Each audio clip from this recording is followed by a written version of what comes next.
Guys, mag-almusal tayo guys. Kain na at saka lang mga may maintenance yan. Inumin na. May madaramdaman man tayo sa ating katawan, check up agad para hindi na lumala. Kasi may kapitbahay nga ako. Ayun, nagresulta na rin. Alam ko, taas talaga yung sugar niya. Kasi halos soft drinks niya. Iniinom. Ilang halos tubig, puro soft drinks. Sabi niya, hindi daw siya tatabalan, ganyan. Hindi man ngayon, yan sila na pag kumain, manghang agad. Darating talaga ako ngayon. Namamanhid na yung gilid, dito sa gilid niya. Parang sa akin din guys, namamanhid, ganyan din dati. Kaya pa-check up ako sa doktor, nalaman ko ng sugar ko. Pero nung disiplina ko na yung pagkain ko, ayun na, tapos may gamot, bumaba na yung sugar ko. Tapos may binigay sa akin yung miracle fruit, kapitbahay, service ko. Ayaw nila kasi bang lasa. Matagal ko nang gustong tikman yung miracle fruits na yan. Ito guys, nilagay dito.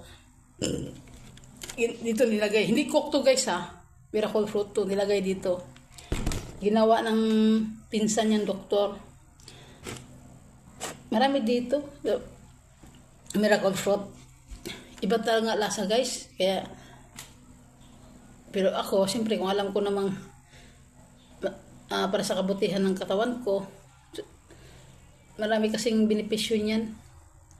Serpentina nga, uminom ako Pero tumigil na ako kasi siyempre mayroon na akong yung sa kidney, bawal kasi yun. Pag may pag may, hindi naman sa Jesus name, hindi naman tama sa kidney. Siyempre, UTI ako, siyempre doon na rin yan madadali yung kidney. Kaya yun ang hindi na ako nag-inom ng serpentina, pero gustong gusto ko serpentina. Iba sobrang pahit niyan. Wala nga akong pili guys, basta pag alam kong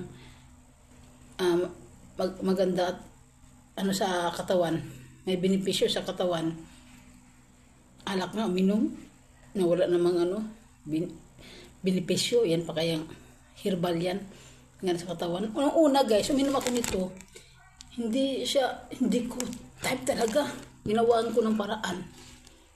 Ayun, lagyan ko lang kalamansi, may pineapple juice pa ako, hinalo ko doon, then nagdubli yung vitamin C tuloy. Tapos niretso ko lang inom. Alam mo guys, ang ganda ng pakiramdam ko, guminhawa yung paghinga ko pag minom ako nitong miracle fruits. Dito kasi nilagay sa dito nilagay sa soft drinks. Pero miracle fruits to, kumbaga gawa na siya.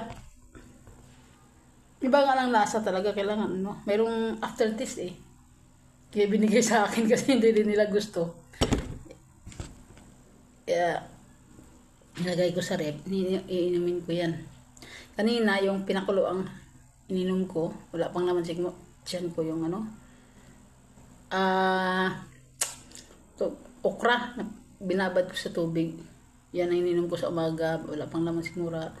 Bago matulog, yan din. Kaya doon naman bumaba ang sugar ko guys. Siyempre iwas na rin sa mga pagkain na bawal. Kumain man, kunti lang.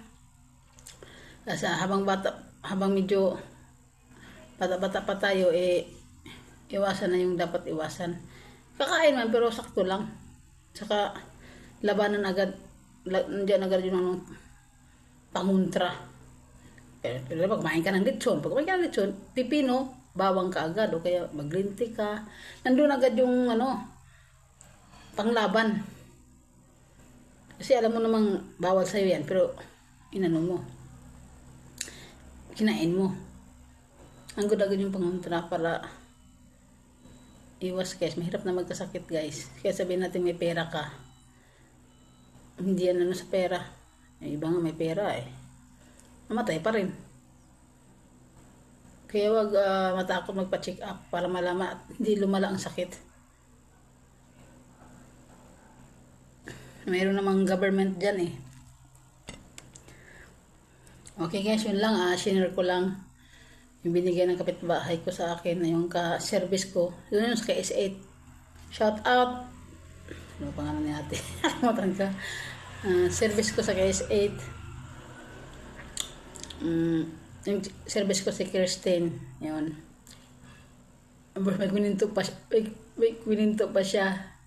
Natakot ako guys. Pero kinto lang. Ano lang naman yun. Sadyan ganyan talaga ang mga tao minsan na may tao talagang may kakayahan sila. Kakayahan na makakita ng mga iba't ibang nilalang na hindi natin nakikita. Bihira lang yung ganun. Pero nakakatakot yung ganun na mayroon kang ganung kakayahan.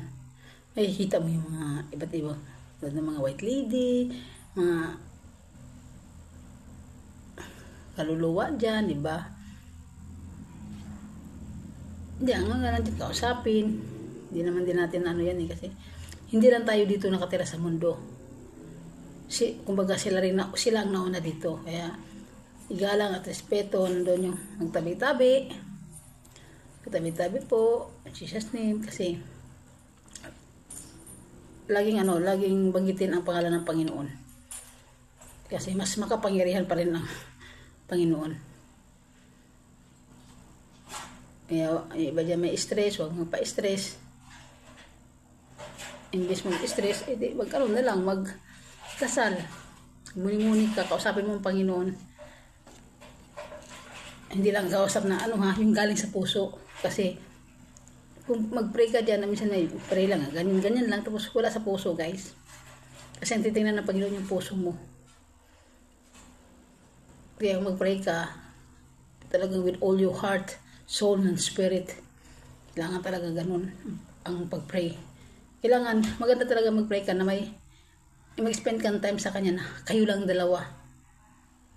Andoon yung, alam mo guys, ang sarap na pakiramdam ng ganung prayer. Nanasan ko yun. Ang ganun pakiramdam ko, tapos nilabas ko, alam mo, luha at isipon ng ko. Kasi prayer in the spirit. Kasi God is spirit.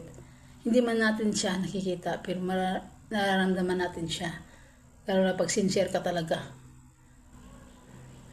Nandyan lang siya, kausapin mo lang. Tapos guys, sinare ko lang guys ang pero mamaya mag-iinom ako, babad ko yung kaya guys, yun lang share ko. Thank you for watching, salamat sa support. YouTube channel ko JM08, YouTube channel ko guys JM08. Thank you for watching guys and support.